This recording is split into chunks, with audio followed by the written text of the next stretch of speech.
por lo tanto va a tener un control de salida en la mañana del domingo, ¿ya? Y por lo tanto, como el laboratorio entra hasta ahí, el taller, la evaluación del 25, que es la parte práctica, va a entrar hasta acá. ¿Ya?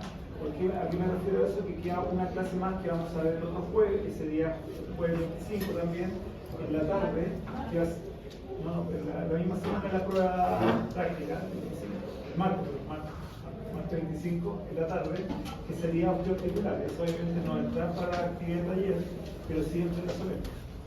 La solemne y obviamente el examen, ¿ya? La solemne, que es el 2, me parece, el 2 de antes, va a ser de todo lo que es protocolo, ¿ya? Es decir, de neuro en adelante. De neuro en adelante, todos los protocolos. No, de neuro en adelante, todos los protocolos. Si ya lo vimos, ¿cierto? Por ejemplo, todos los protocolos, ¿ya? De neuro en adelante, todos los protocolos, ¿ya?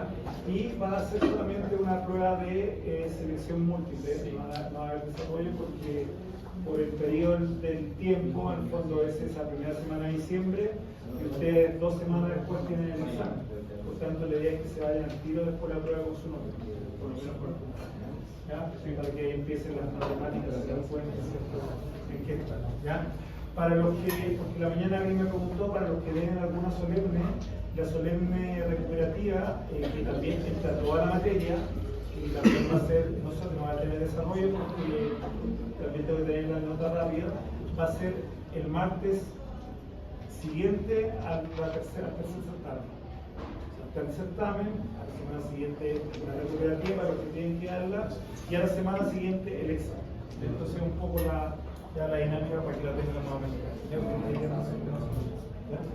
Bien, entonces vamos a ver aquí esta cosa introductoria de cardio CT.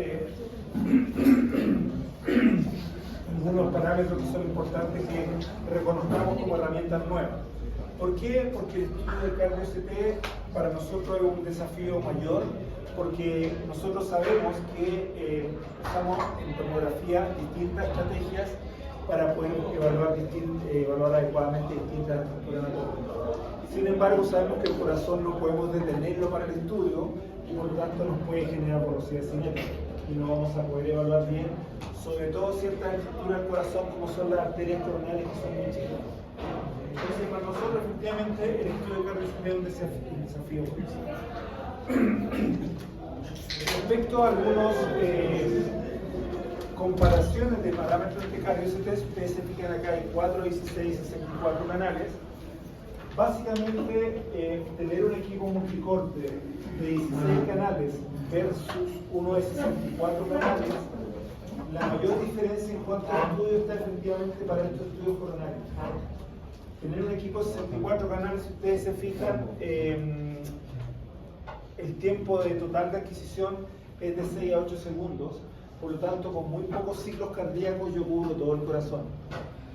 En cambio, si yo tengo un equipo de 16 canales donde el tiempo de adquisición dura 16 a 30 segundos, la cantidad de ciclos cardíacos que requerimos para obtener todo el corazón son más.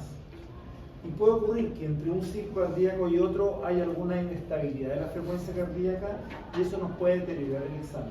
Entonces, si ustedes piensan en un equipo multicorte, vamos a comprar un equipo multicorte. ¿Por qué querrían un equipo de 64 canales versus uno de 16? La mayor diferencia la hace un estudio coronal. ¿Ya? Para el resto, un equipo de 6 canales anda súper bien para el estudio. Entonces, si ustedes se fijan, acá hice un equipo de 4 canales, ¿ya? Y esto es lo que dice la literatura, pero en la práctica, tener un equipo de 4 canales para un estudio coronario no sirve, ¿ya? Y lo que nos muestra, incluso la literatura lo dice, es que lo que un equipo de 4 canales muestra como anatomía coronaria es solamente el origen de las coronarias. El origen de la coronaria derecha, el origen de la coronaria izquierda. Pero no el árbol coronario completo, porque el diámetro de los vasos coronarios distal es de 0,5 a 0,7 milímetros de diámetro. Y si aquí estamos usando un espesor de corte de 1,25, no vamos a poder estudiar esa parte. ¿Ya? Entonces, 4 canales, olvídense sí, para poder hacer un estudio coronario. No sirve. 16 canales dijimos que sí nos servía. ¿Por qué? Porque podemos llegar a cortes submilimétricos. Aquí dice 0,25 o 1,25. ¿Cuándo vamos a usar 1,25 un equipo de 16 canales? Que no es lo ideal. Lo vamos a utilizar cuando el estudio sea para evaluar un bypass coronario. Un bypass coronario es un puente vascular. El paciente tuvo una oclusión de un vaso coronario y por lo tanto se le puede hacer un procedimiento intervencional en el cual se forma un puente entre la arteria que nace la arteria mamaria interna, ¿ya? Que acuérdense que la mamaria interna nace la subclavia, y esa mamaria interna se lleva hacia el corazón y se irriga el músculo, parte del músculo que quedó sin irrigación. Eso es un bypass. Por tanto, cuando nosotros nos piden un estudio por control de bypass, el largo estudio va a ser desde la subclavia hacia abajo, porque queremos ver el trayecto de la mamaria interna. ¿Okay? Entonces, en esos casos, puede que un equipo de 6 canales utilice cortes de 1.25, ¿cierto?, por el largo estudio. Si no, si es un estudio coronario propiamente tal, de la anatomía del corazón, corte de 0,6 milímetros, ¿cierto?, por las características del diámetro de estos vasos. Equipos 64 canales, todos los estudios vamos a hacer de 0,6. Una característica, si ustedes se fijan en el tiempo de rotación, cuando nosotros hablamos del tiempo de rotación en algunos estudios geográficos decíamos el tiempo más rápido, que podía ser 0,4, 0,5 segundos de rotación del tubo. Fíjense que acá el tiempo de rotación del tubo es más rápido y que solamente se activa ese tiempo de rotación ultra rápido cuando hacemos estudios coronarios. ¿Ya? Está dirigido a eso para mejorar la resolución temporal. El miliamper, acá dice 500, 450, 550, la verdad que aquí podemos llegar hasta 800 miliamperes. ¿Ya? ¿Por qué? Porque una de las características de este estudio coronario es que queremos ver un vaso pequeño en el cual puede haber una placa, no una placa de calcio, sino una placa de grasa, una placa fibrolipídica. Y que recordemos que la anatomía coronaria, los vasos coronarios, están en el subendocardio, ¿cierto? Subpericardio, perdón, donde hay grasa normalmente. Entonces, si el vaso coronario tiene grasa y está en un fondo graso, para poder diferenciarlos tenemos que tener una buena resolución de contraste. Sin embargo, el corte es muy fino. Si el corte es muy fino, nosotros sabemos que genera más ruido. Por lo tanto, ¿cómo podemos compensar? Con más miliamperes. Entonces, los estudios coronarios en general entregan más dosis de reacción por estas características que estamos hablando. El volumen de inyección, por eso lo podemos regular según esta regla del 50, 75% que ya conocemos. El flujo de inyección tiene que ser muy alto, ¿ya? Acá sale 5 ml por segundo, pero lo correcto es que sea mínimo 5 ml por segundo, de 5 a 8 ml por segundo el estudio coronario, ¿ya? Por, dijimos, un vaso pequeño, queremos ver una buena resolución de contraste. Bueno, el tiempo de inyección del delay, ¿cierto?, que es de entre 18 y 22 segundos. Vamos a usar solución salina, sabemos técnica dual o idealmente dual flow, que nos genera que las cámaras derechas no queden lavadas, sino que diluidas, que es lo mejor. Y esto es muy relevante, esto que está acá, esto es el pitch. Y si ustedes se fijan, lo que nosotros queremos ganar en este caso es resolución temporal, hacer el estudio rápido. Y sabemos que si el pitch es mayor a 1, ¿cierto?, el estudio es más rápido, ¿ya? El estudio es más rápido, ¿sí? Y menos dosis. Pero en este estudio el pitch es muy bajo, es como una contradicción que se genera, ¿ya? Y ese pitch muy bajo no lo establecemos nosotros, lo establece automáticamente el tomógrafo. ¿En función a qué? A la lectura que está teniendo el electrocardiograma, ¿ya? Es decir, para estos estudios al paciente le vamos a poner electrodos y vamos a medir su ciclo cardíaco, su frecuencia cardíaca durante el estudio. Eso se llama gatillado cardíaco. ¿Bien?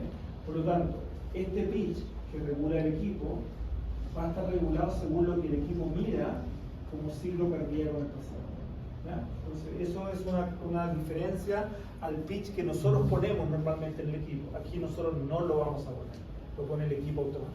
¿Ya? Y la anatomía cubierta va a depender. La anatomía cubierta como largo, lo correcto es que sea solamente el corazón, lo vamos a ver en la clase la otra semana, pero que dice 150 milímetros o 15 centímetros de largo, corazón. Pero ahí dice 300, ¿cierto? 300 cuando el estudio es de bypass, que dijimos que queríamos estudiar de la subclavia hacia abajo. Eso como criterio general de protocolo. La otra semana, ¿cierto?, vamos a ver en detalle lo que es el protocolo, ya, pero para que vayan viendo algunas diferencias respecto a los protocolos que conocemos. Bueno, respecto a la anatomía coronaria, o si se lo explico de otra forma, el estudio de cardio-CT, la razón por la cual más se pide es para ver lesiones en las arterias coronarias. ¿Ya? En las arterias coronarias. ¿Ya?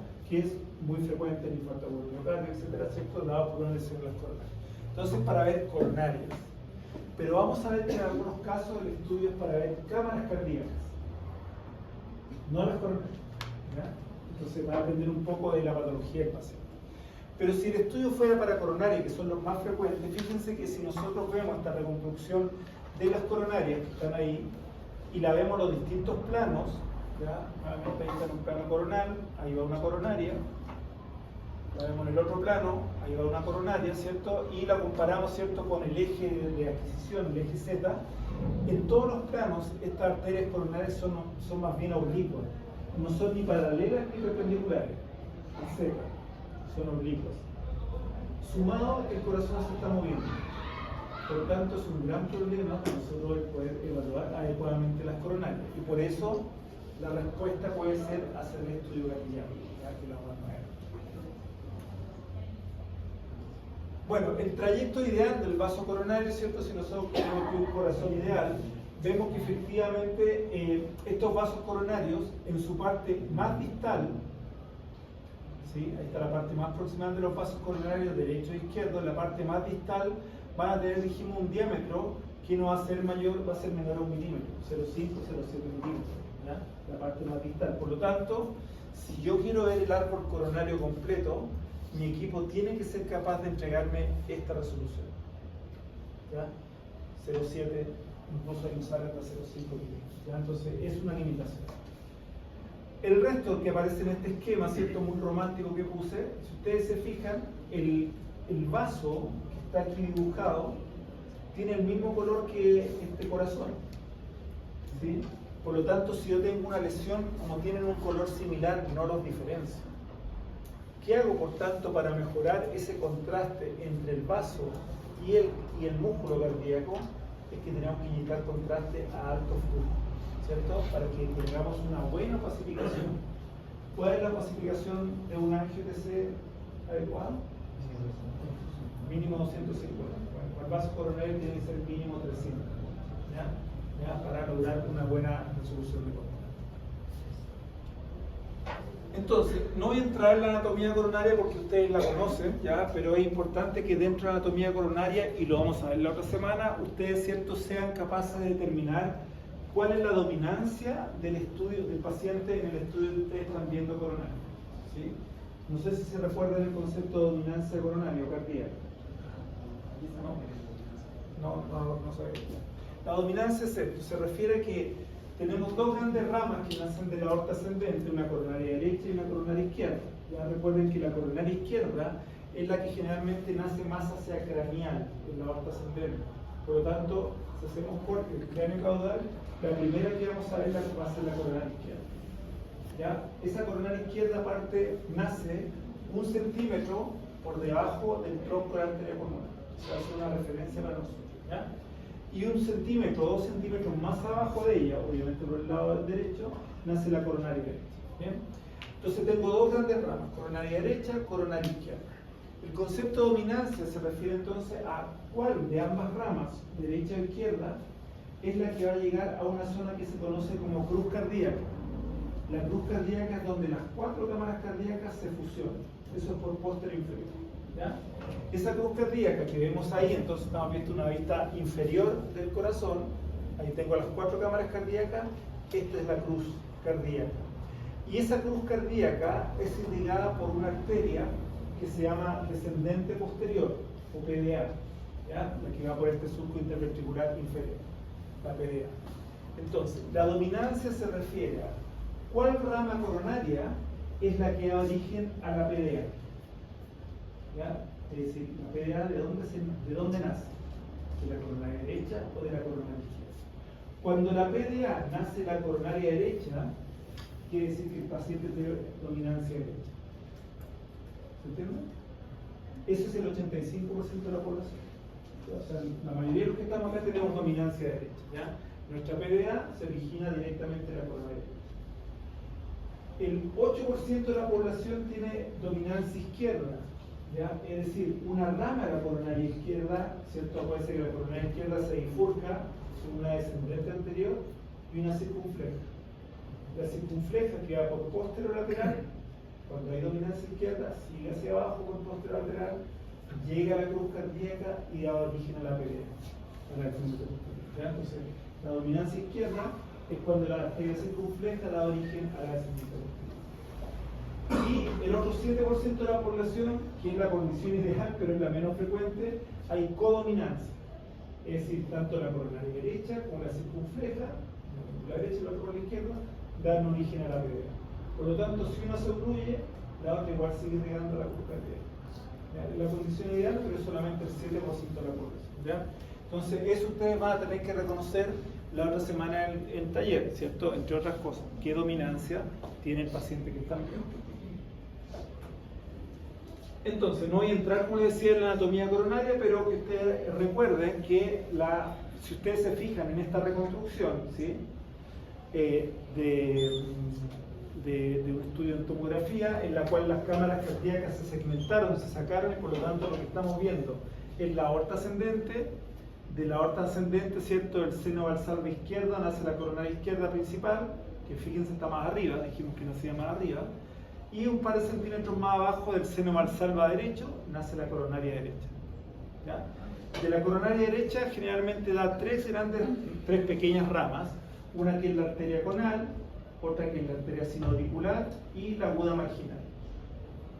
Bien, siempre presenta esas tres ramas.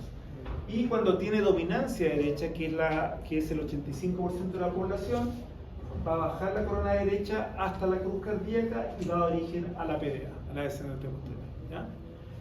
La coronaria izquierda, a su vez, que nace en el seno valsalva izquierdo, da una rama que es la coronaria izquierda principal, que rápidamente se bifurca o se trifurca, la mayoría de las veces se bifurca, en una rama circunfleja que va por posterior lateral y otra rama que va por anterior hacia la punta del corazón, que es la descendente anterior.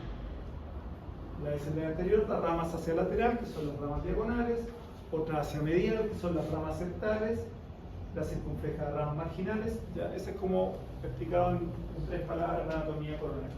Ustedes tienen que recordar y la vamos a ver en el taller. ¿Ya? Entonces, eso es lo que ustedes tienen que ver como coronarias. Las coronarias, que ahí vimos una imagen donde habíamos segmentado las cámaras cardíacas, acá vemos un BR donde están las coronarias, nuevamente derecha, con sus distintas ramas, coronaria izquierda principal que se bifurcó en una rama que va hacia la punta, descendente anterior, y otra que va posterior lateral que es la circunfleja. Todas estas otras son ramas diagonales o sectarias. Pero aquí lo estamos viendo con las cámaras del corazón. ¿Bien? Las cámaras derechas del corazón las vamos a ver adecuadamente si efectivamente tiene contraste la imagen de las cámaras derechas. Si está lavada, porque usamos definición dual, no va a ocurrir esa situación y las cámaras derechas no las vamos a ver. Entonces, este es el fin del estudio. La verdad que es el inicio del estudio, ¿sí? Porque en el fondo tenemos que ver cómo esta imagen se ve sin movimiento, porque el corazón se está moviendo para el examen. Entonces, ¿para qué se pide primero este estudio? ¿Ya? Primero para estenosis prequirúrgica, es decir, un paciente que se está buscando una estenosis, se quiere operar si hay estenosis, que podría ser causa de un infarto, etc. Lo que queremos ver ahí, en ese caso, es la anatomía coronaria. Bypass coronario, el paciente ya lo trataron, ¿cierto? Queremos ver este puente vascular si está permeable o no. ¿Qué hacíamos ahí? Largos estudios aún. Evaluación de stent coronario, ¿cierto? Ver esta malla que se puso para evitar que, producto de esto, ¿cierto? La estenosis, no de la dilatación como era la endoprótesis. Y evaluación anatómica de arritmias, estudios funcionales. Para que la imagen del corazón, y lo vamos a ver más adelante, se vea adecuadamente, sin movimiento, las coronarias, una contraindicación para ver la anatomía coronaria en TC, es decir, no se puede hacer porque no se van a ver las coronarias, es que el paciente tenga arritmia, es decir, una frecuencia cardíaca inestable. ¿Bien? Siempre nosotros en un estudio coronario, independiente de la cantidad de canales que tenga el equipo, al paciente lo vamos a beta bloquear. Le vamos a dar un beta bloqueador, atenolol o propanolol, ¿cierto? Ya sea vía oral o intravenosa, lo vamos a ver en la otra sesión, que tiene dos funciones. Una es bajar la frecuencia cardíaca y otra, más importante aún, estabilizarla. ¿Ok? Para que la imagen podamos verla adecuadamente toda la anatomía coronaria. Pero acá dice que evaluación de anatómica por arritmias. y estamos diciendo que la arritmia, una frecuencia cardíaca inestable, no nos sirve para ver las coronarias. Entonces podríamos pensar, si el paciente viene por esto, no le vamos a hacer el estudio. Cuando lo piden por esto no es para ver coronarias, porque no se van a ver, es para ver las cámaras cardíacas. Y es para que al paciente le puedan hacer un tratamiento para la arritmia que se llama electrofulguración. Van a ir quemando las zonas anómalas de conducción eléctrica y van a ir generando una nueva camino de señal eléctrica para recuperar la estabilidad de la frecuencia, ¿ya? Entonces lo que se quiere ver para este caso de arritmia, las coronarias no se van a ver, es ver cámaras cardíacas para hacer esta electrofulguración. Y aparte de esto que es anatómico, podemos también hacer estudios funcionales. Entonces, ¿cuáles son los parámetros de este cardio CT? Primero dijimos que tenemos que tener una buena resolución de contraste, se lo expliqué por qué, y para eso, ¿cierto?, tenemos que tener una inyección óptima de medio contraste. ¿Qué parámetro de esta inyección de contraste entonces va a ser lo óptimo para lograr una buena resolución de contraste? ¿Se acuerdan? Alto flujo, que dijimos que mínimo debería ser 5 metros por segundo, hasta 8 metros por segundo, ¿sí? Una adecuada relación señal-ruido, ¿por qué? Porque estamos trabajando con corte submilimétrico, eso genera más ruido, por lo tanto tenemos que compensar con miliamperes. Y usar filtros cardíacos. Esos filtros, que son filtros matemáticos, los Kelvin que nosotros conocemos, los algoritmos, son filtros adicionales a los filtros que normalmente usamos de alta o baja frecuencia. Se activan solamente para estudios cardíacos, ¿ya? Y eso nos va a ayudar a compensar la resolución de contraste. ¿Se llama así? Sí, filtros cardíacos. Lo vamos a ver, ¿ya? También tenemos que mejorar la resolución espacial porque dijimos que la coronaria, en su parte más distal, es de pequeño calibre. Y por lo tanto, para poder ver bien su pared, tenemos que tener buena resolución espacial. Para eso, cortes submilimétricos.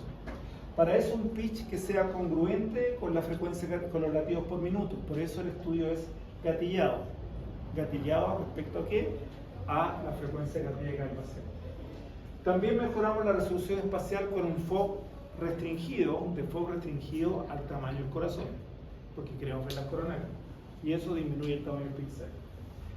Este filtro matemático de alta frecuencia, el kernel de alta frecuencia, que nos mejora la resolución espacial, solamente lo vamos a utilizar cuando queremos ver una malla STEM. ¿Okay? Pero para el estudio coronario propiamente tal, no puede ser un filtro de alta frecuencia porque eso genera más ruido. No afecta la resolución de la malla. ¿Ya? Eso es solamente para ver esto. Y acá dice nitroglicerina spray, que en el fondo es un vasodilatador.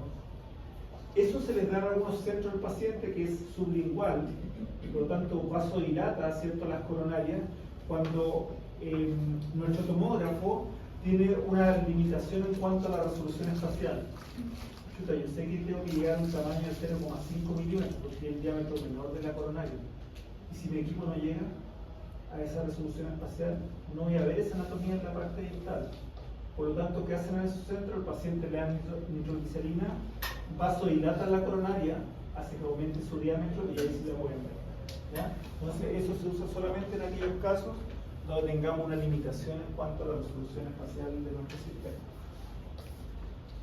Resolución de bajo contraste, dijimos que acá la pacificación no a 250 tiene que ser sobre el 100 kHz. Buena pacificación de las cámaras cardíacas, es decir, las cámaras izquierdas bien opacificadas, las cámaras derechas diluidas, y eliminar artefactos, ¿cierto?, propios del bolo de contraste, que ustedes conocen a nivel de la cara superior y de las cámaras derechas y corazón. Resolución de contraste, vamos a usar un miliampere alto, eso no aumenta la dosis. Estamos usando un pitch bajo, muy bajo, eso no aumenta la dosis. Por lo tanto, vamos a tener un problema de dosis para este estudio y vamos a ver cómo lo solventamos. Filtros cardíacos, vamos a ver que eso nos va a ayudar a solventar algo porque va a quitar ruido a la visión de las coronarias. Y el KB también podría ayudarnos, ¿cierto?, a disminuir dosis porque podemos usar un KB menor, porque el corazón está en el tórax, no necesitamos tanta energía para atravesar esa estructura, y además con KB bajo nos opacifica más, que es una de las condiciones que tenemos que tener de las coronas. Entonces, fíjense en este esquema, que lo hemos visto ya en varias clases, que se agrega una variable nueva, que es esto que está acá arriba. Ahí está el electrocardiograma del paciente. ¿Ya? Y si ustedes se fijan, en este electrocardiograma aparece una línea roja que corresponde al complejo QRS. Para el tomógrafo, un ciclo cardíaco, porque es donde más amplitud de eco de esta señal, va a ser de onda R a onda R. Ese va a ser un ciclo cardíaco para el tomógrafo. ¿Bien? Y de ese ciclo cardíaco, si mi ciclo cardíaco va de acá hasta acá, eso es un 100% un ciclo cardíaco, el 75% aproximadamente del ciclo cardíaco es lo que se ve aquí en blanco. Eso que se ve en blanco es el final de la diástole, donde el corazón está más distendido y con menos movimiento. Por tanto, es en ese momento donde nosotros podríamos gatillar el estudio, para obtener datos con menos movimiento. ¿Ya? Final de la diástole. Lo vamos a ver más adelante. Entonces, eso es algo nuevo que se agrega a los protocolos que ya hemos visto. Y se agrega, asociado a esto que está acá, que ahí estamos censando los latidos por minutos cada 3 segundos, ¿ya? Y el equipo, por lo tanto, cada 3 segundos puede ir modificando el pitch. ¿Okay? Entonces, como dijimos, esta técnica que usa bajo pitch, alto miliampere, aumenta la dosis, nosotros podemos utilizar los filtros cardíacos, que aquí se llaman C1, C2 y C3, ¿ya? Para generar una imagen con menos ruido y por lo tanto compensar un poco el aumento en miliamperes. Por lo tanto, podríamos disminuir la dosis de radiación usando estos filtros adecuadamente en un 30%. ¿Ya? Podemos también el kilovoltaje disminuirlo a 100 u 80 kV para lograr menos dosis de radiación, también un 30-35% solamente por el kV, y mejorar además, ¿cierto?, la opacificación del vaso coronario. El miliampere es un miliampere alto, ahí de hecho no lo mostré completo. El miliampere dijimos que es un miliampere alto. ¿Cómo nosotros podemos regular el miliampere según las características particulares del paciente? ¿Se acuerdan? ¿Qué herramienta usamos para eso? Con el modulador de corriente. ¿Se acuerdan más o menos cómo funciona el modulador de corriente? Ustedes establecen un límite inferior del miliampere, un límite superior y un índice de ruido cuando usan la corriente angular. ¿Sí? Bueno, para los estudios cardíacos, el modulador de corriente funciona en forma distinta. ¿Ya? El modulador de corriente se basa en la señal del electrocardiograma. ¿Ya? Entonces, vamos a ver cómo después funciona eso y que también nos podría ayudar a disminuir algo la dosis de radiación del paciente. Bueno, esto es la resolución de contraste, visto genéricamente. Insisto, la otra semana vamos a ver el detalle de todo. Resolución espacial es el otro parámetro. ¿Sí? Ver, ¿por qué resolución espacial? Porque queremos ver la parte más distante de estos vasos coronarios. ¿Qué vaso coronario sería este? ¿Que va hacia la punta del corazón? Posterior. ¿La descendente? ¿Anterior o posterior? Posterior. Esto está por delante. Anterior, va hacia la punta. La posterior es la que está por la cruz cardíaca. ¿Ya? De ella nacen las diagonales, por allá va la circunfleja, ahí va la coronaria derecha, arteria sinoauricular, arteria conal, etc.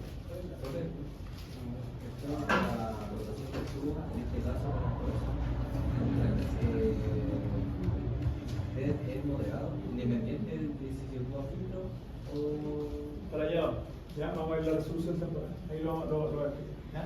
De hecho, para la rotación del tubo, aquí nosotros la podemos calcular, ¿ya? Y la vamos a calcular en milisegundos. Hay una fórmula para eso. Ya vamos a ver más. Entonces, todos estos vasos, en este caso, segmentamos las cámaras cardíacas, vemos las coronarias, vemos nuevamente la arteria sinoauricular, la coronal que estaba antes, la aguda marginal. Este paciente, ¿qué dominancia tendrá? Aquí está la coronaria derecha, fíjense, la coronaria derecha llega hasta la parte inferior del corazón, va a origen a la PDA, por lo tanto, la dominancia derecha, ¿cierto? Entonces, la resolución espacial la podemos ganar con cortes finos, que dijimos que eran cortes submilimétricos, con un pitch que tiene que ser muy bajo, ¿ya? Y que como sale acá no lo determinamos nosotros, se determina automáticamente según la lectura que está teniendo el equipo de la frecuencia cardíaca del paciente. ¿Ya? Por eso lo estamos leyendo acá en el electrocardiograma.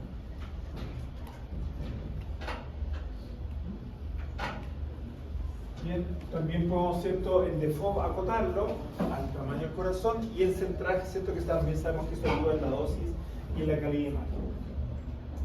Bien, los filtros matemáticos, ¿cierto?, los podemos acompañar con estos filtros cardíacos. Y nuevamente nuestra imagen final, en este caso un PR de la arteria coronaria. profe, cuando dice los filtros matemáticos, nosotros dijo que necesitamos resolución de contraste, ¿cierto? Claro. Entonces, un filtro de baja frecuencia. Perfecto. Y además nosotros agregamos filtros de... Filtro cardíaco. ¿Y esos filtros también son de baja frecuencia? Necesitamos aún más ruido.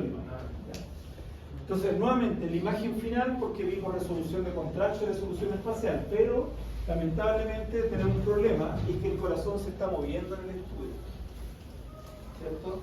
Por tanto, nosotros efectivamente para ver esa imagen del corazón, que aquí lo vemos en movimiento porque esto es un estudio funcional, pero para ver una imagen estática de ese órgano que se mueve y ver bien las coronarias, tenemos que mejorar aún más la resolución temporal, ¿ya?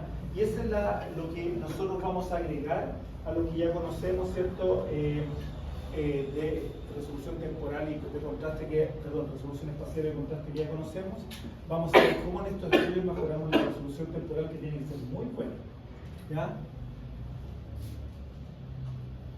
Entonces, lo primero que tenemos que tener en cuenta es que al paciente vamos a estar monitorizando su frecuencia cardíaca. Y si nosotros, por ejemplo, tenemos una media en la población de 70 latidos por minuto, eso quiere decir que mi ciclo cardíaco dura 0,8 segundos. ¿Sí? ¿Qué pasa si ahora yo disminuyo la frecuencia de mi ciclo cardíaco a 60 latidos por minuto? ¿Cuánto va a ser el ciclo de duración de mi ciclo cardíaco? Si ahora de 60 latidos por minuto.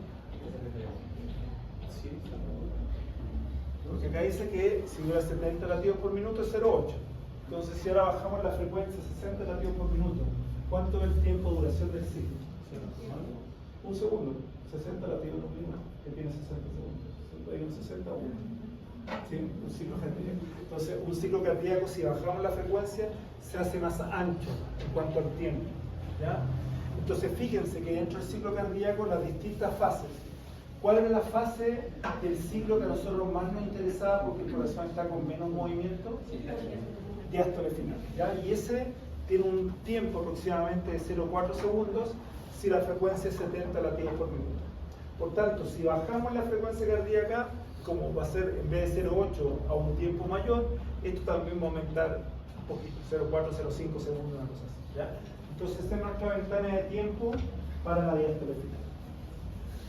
Entonces, ¿por qué lo hacemos en el final del diástole? ¿Ya? ¿Por qué? Porque el corazón está más relajado, ¿sí? Entonces, no voy a entrar en detalle del electrocardiograma porque probablemente todos ustedes lo recuerdan o lo conocen, ¿ya? Pero recuerden que dentro de la función del ciclo cardíaco y esta señal eléctrica, tenemos inicialmente este nodo sinoauricular, ¿cierto? Produce una señal eléctrica que despolariza la aurícula.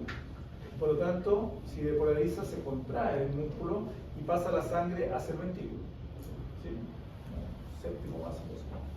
Bien, pero ¿qué tenemos que hacer nosotros, cierto? Cuando, ¿en qué momento el ventrículo se contrae cuando le llega sangre? ¿En qué momento se debería contraer? Cuando está lleno de sangre. Porque si se contrae cada vez que le llega sangre, sería súper poco eficiente la expulsión de sangre, ¿cierto? Entonces tiene que llenarse de sangre. Entonces va a pasar esta señal eléctrica a este otro nodo, que es el nodo auriculoventricular. Y cuando este se active, va a depolarizar el ventrículo. Pero antes que este se active, la señal eléctrica es súper rápida, ¿cierto? Tenemos que esperar que el ventrículo se llene de sangre, ¿ya?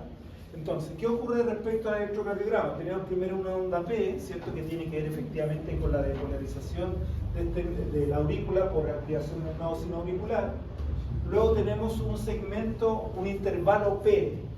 ¿Qué sería el intervalo P entonces? Hay una retención de la señal eléctrica acá hasta que el ventrículo se llene de sangre. Y ahí se depolariza y contrae el ventrículo. Cuando contrae el ventrículo, ¿qué es lo que vamos a ver en el electrocardiograma? El complejo QRS, ¿cierto? El complejo QRS.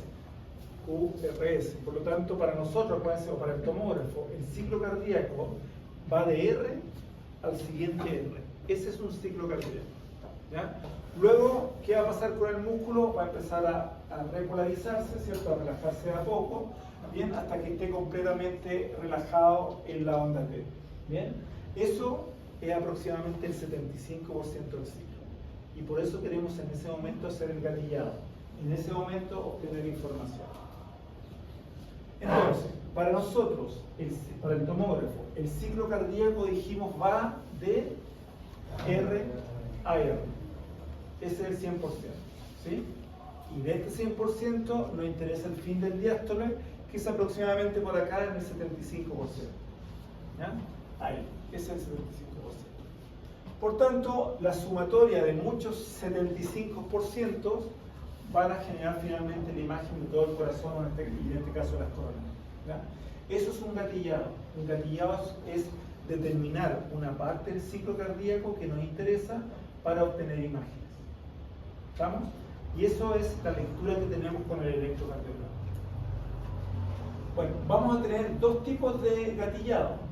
Uno va a ser, no aparece todavía, pero un gatillado que va a ser prospectivo, en la cual la adquisición es secuencial, lo vamos a ver después, y un gatillado retrospectivo que la adquisición va a ser helicoidal.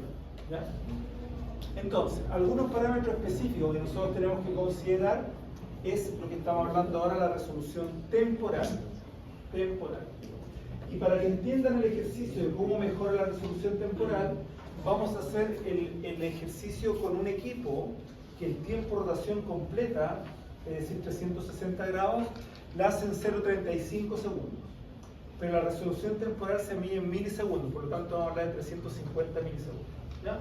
Un equipo de 64 canales que la vuelta completa la hace en 0,35 segundos. Por tanto, teniendo esa información, podemos decir que ese equipo tiene una resolución temporal máxima de 350 milisegundos. ¿Me siguen hasta ahí? Ya, perfecto. Entonces, vamos a ver cómo esa característica del equipo puede mejorarse según la resolución temporal. Las técnicas que vamos a utilizar para mejorar resolución temporal tienen que ver con que vamos a tener una congruencia en el movimiento de la camilla, que es regulado en parte por el pitch, y el movimiento del corazón, que es regulado por la frecuencia cardíaca. Por eso que el pitch no lo determinamos nosotros. Vamos a tener una lectura del electrocardiograma y según lo que lea, el equipo va a entregar un pitch. ¿Ya? Eso se llama entonces, dijimos, gatillado. Y que el tiempo de rotación del tubo rayos X sea el más rápido posible. En el ejemplo que estamos hablando de 350 milisegundos.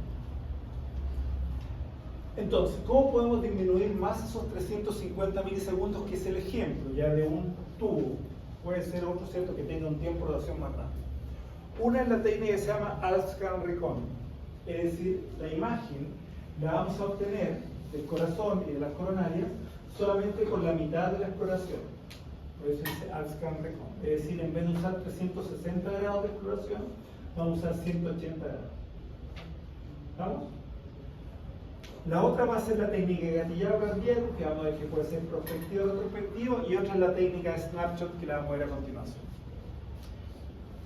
Teniendo en cuenta eso, podemos determinar que la resolución temporal de nuestro sistema se puede calcular.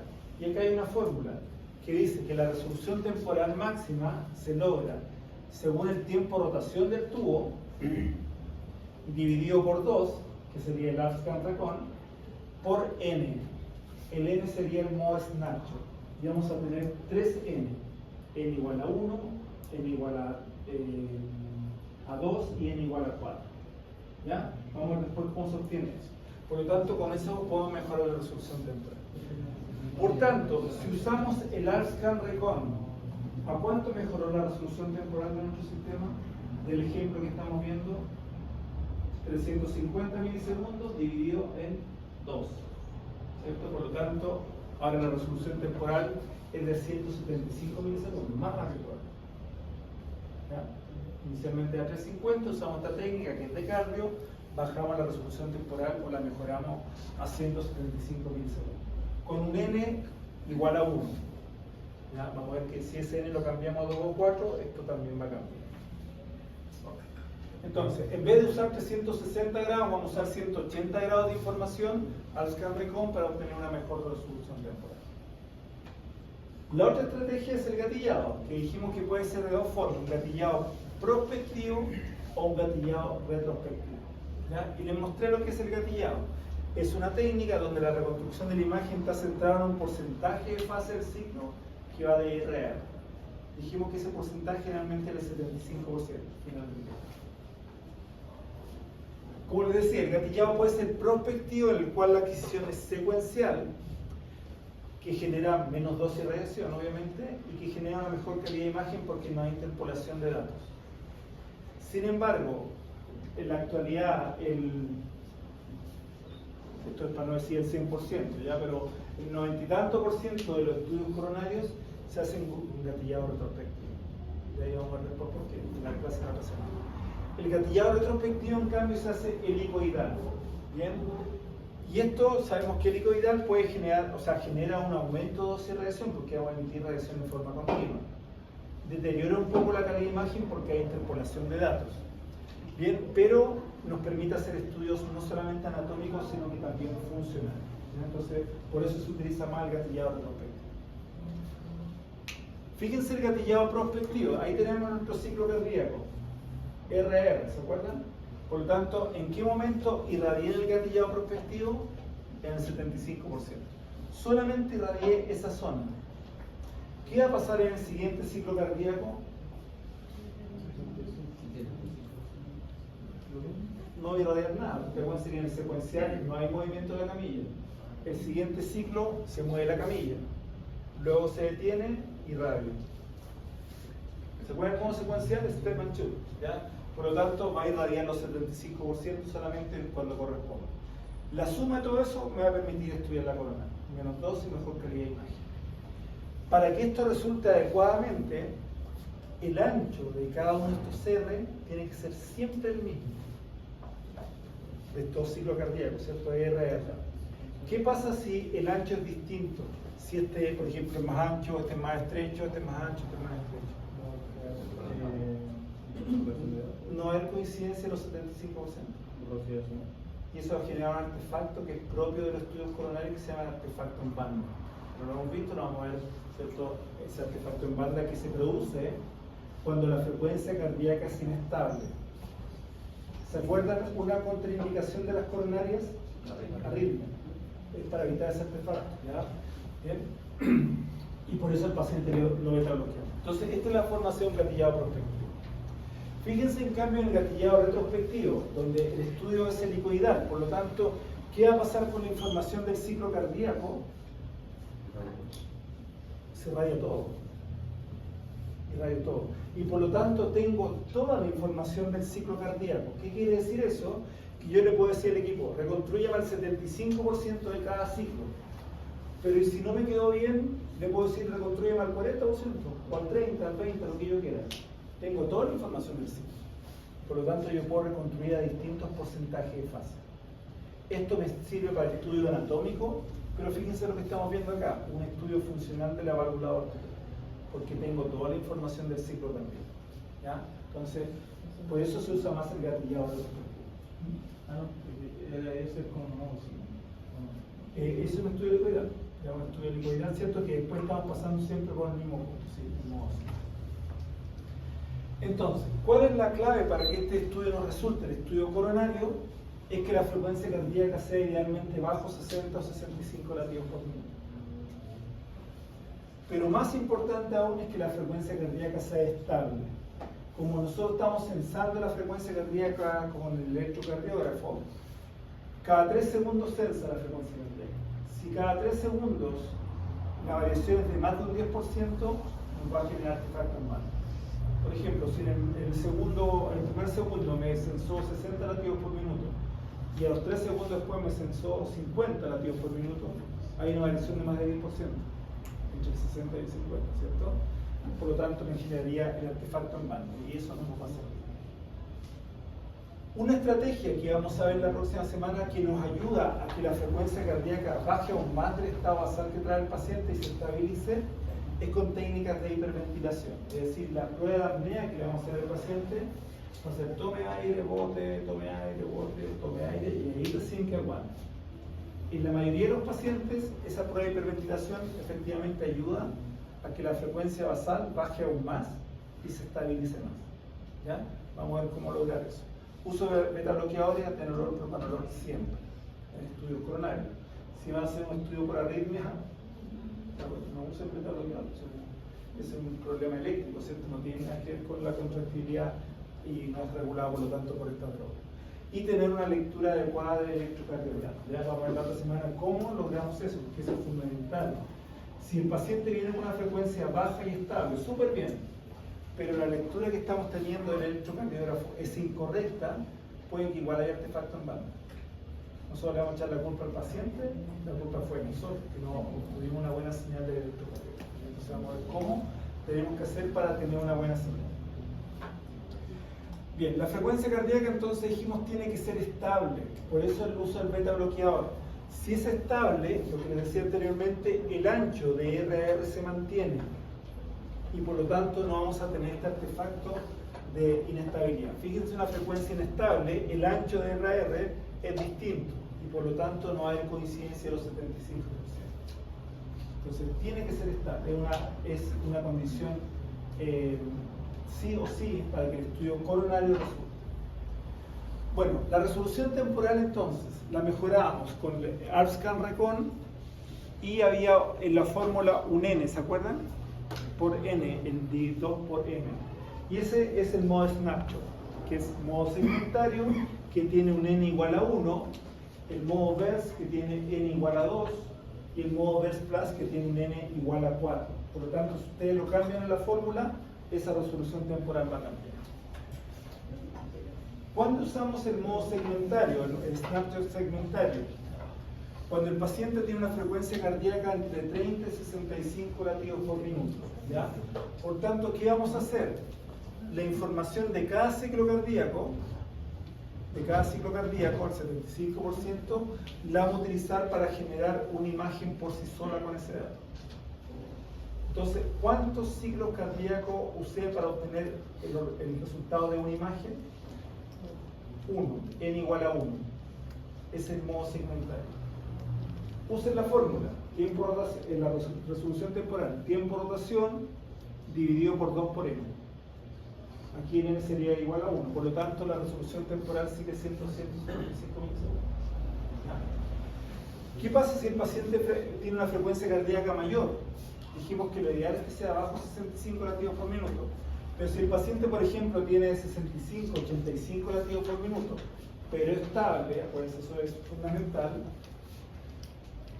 vamos a usar el modo VERS, ¿ya? Que es la información de dos ciclos cardíacos adyacentes.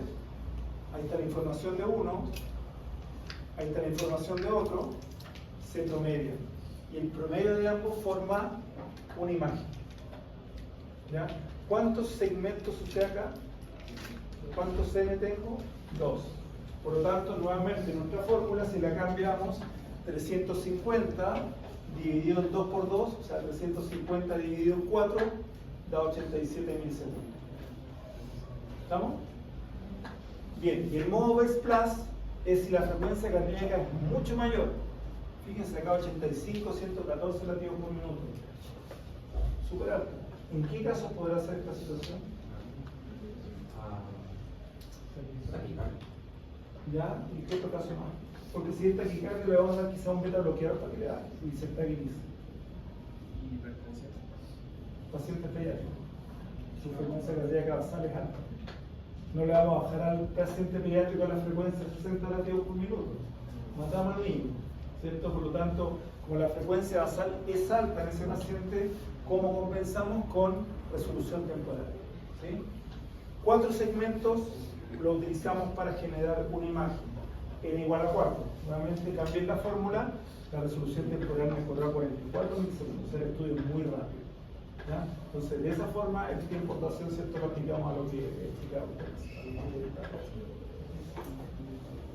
Hiperventilación. La hiperventilación, ¿cierto?, fíjense, es el estado basal que traía frecuencia cardíaca al paciente. ¿Ya? Con esa frecuencia venía. Le hacemos la prueba de hiperventilación. Fíjense que esto tenemos que hacerlo lento, no tome aire, bote, tome aire, no. Tome aire, bote, no. Que dure unos 14-15 segundos. ¿Bien? Esto funciona en más del 90% de la población. Luego, cuando el paciente entra en apnea, esta es la frecuencia basal, no hay mayores cambios, y después de unos pocos segundos ocurre esto. Todo lo contrario de lo que queremos. En vez de que baje, aumenta y se estabiliza.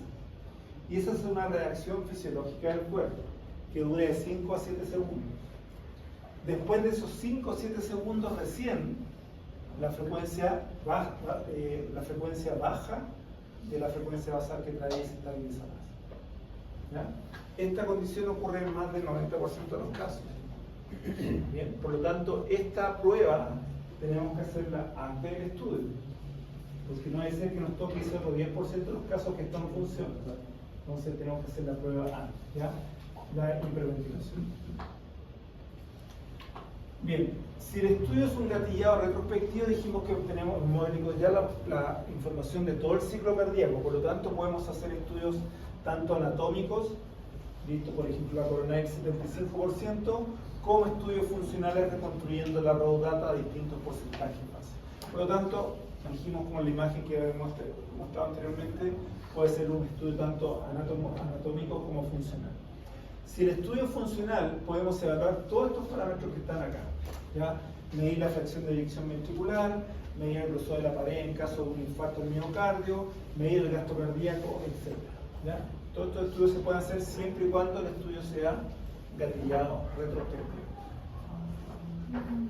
Podemos, por ejemplo, acá medir el espesor de la pared del músculo cardíaco cuando hay una equinesia, porque no le está llegando sangre, no le llegó sangre al músculo cardíaco, un infarto, y vemos si hay equinesia. Y medimos, por lo tanto, el promedio de la pared ventricular, tanto pared ventricular izquierda y ventricular derecha.